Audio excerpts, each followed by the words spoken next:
Notice on gold, I'm still considering the possibility that the bottom is in.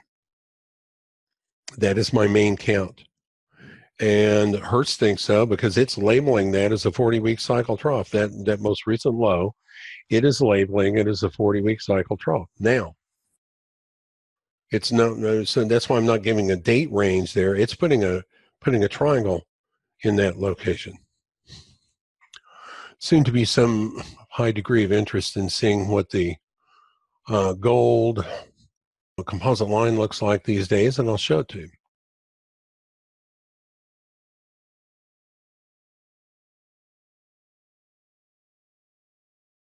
So you can see the most recent low that we saw, price low, right there.